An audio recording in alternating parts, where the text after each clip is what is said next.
Otkrivanjem biste dugogodišnjega krapinskog gradonačelnika Vilibalda Sluge u nedjelju u Krapini na Hušnjakovu obilježena je 170. obljetnica njegova rođenja. Na današnji dan prije 170 godina u Šentjuru kod Celja rođen je Vilibald Sluga koji je sa 23 godine došao u Krapinu. Nakon toga prvo je postao načelnik općine Đurmanec, pa je otišao u Desinić gdje je postao načelnik. Iz Desinića je otišao u Ludbreg, u Ivanec gdje je osnovao i dobrovoljno vatrogasno društvo Ivanec i nakon toga 1891. godine opet dolazi u Krapinu, od kad je gotovo 40 godina bio načelnik tadašnjeg Kraljevskog slobodnog trgovišta Krapina. Vilibaldo Sluga svojim brojnim postignućima ostavio je dubok trag u povijesti Krapine i zauvijek ju zadužio. Impresivne su stvari koje je napravio, ne samo u pogledu infrastrukture kao što je doveo vodovod u Krapinu, električnu energiju. Prvi makadamski putevi šodrani koji su napravljeni prema Podgori, prema Tkalcima, prema Bobovju, ali prema drugim mjestima, dakle stepenice prema Župnoj crkvi. U njegovo vrijeme sagrađena je nova župna crkva, Knajpova zgrada, ali Gajev dom gdje je današnja Kotka, ali i niz drugih stvari koje ljudi ne znaju. On je također sudjelovao i u osnivanju planinarskog društva, tako da nije bilo samo vatrogastvo, ali i drugih udruga.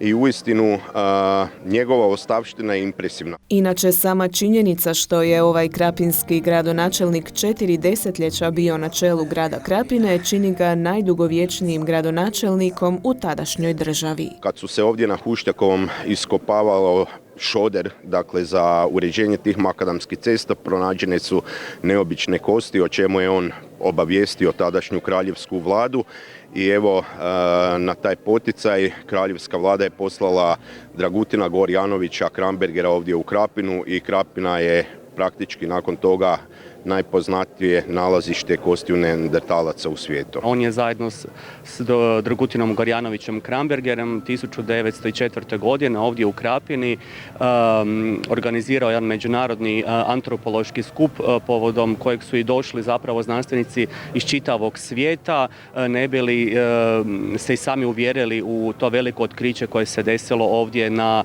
Hušnjakovom 1899. godine, a i sam Vilibaldo Sluga otvorio je nekada poznatu Knajpovu zgradu, Knajpovog liječilišta, u kojem je gotovo 50 godina bio smješten stari postav Muzeja evolucije. Uz veliki broj službenih i dostupnih podataka, još je puno toga što je Sluga pokrenuo te napravio za Krapinu javnosti slabije poznato. Vilibaldo Sluga bio je doista znameniti Hrvat koji je 40 godina obnašao časnu dužnost gradonačelnika Krapine, a isto tako bio je i naš član družbe Braća Hrvatskoga Zmaja 10 godina od 1921. do njegove smrti 1931. godine. Autorica biste naglasila je da je prema jednoj fotografiji mogla primijetiti kako je Vilibaldo Sluga zatajan i skroman. Nema mjesta gdje se nije dotaknuo, gdje nije pomogao ljudima i da se osjećaju dobro, zdravo, lijepo. Dobila sam samo jednu fotografiju njega kak slavi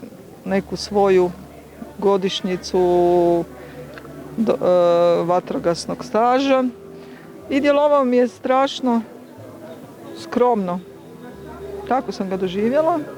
Ponosno, skromno, samozatajno i mislim da je stvarno zaslužio da bude ispod ovog nalazišta jedna spomena njega na njegovoj šetnici, da ljudi obnove sjećanje i da mu zahvale za sve što je dao gradu Krapini, a i Zagorju našem. Na otkrivanje biste bili su stigli i saborski zastupnik ludbreški gradonačelnik Dubravko Bilić, Ljubica Jembrih kao izaslanica predsjednika Hrvatskog sabora, predsjednik Ivanečkog gradskog vijeća Zdenko Đuras te pripadnici dobrovoljnog vatrogasnog društva Ivanec.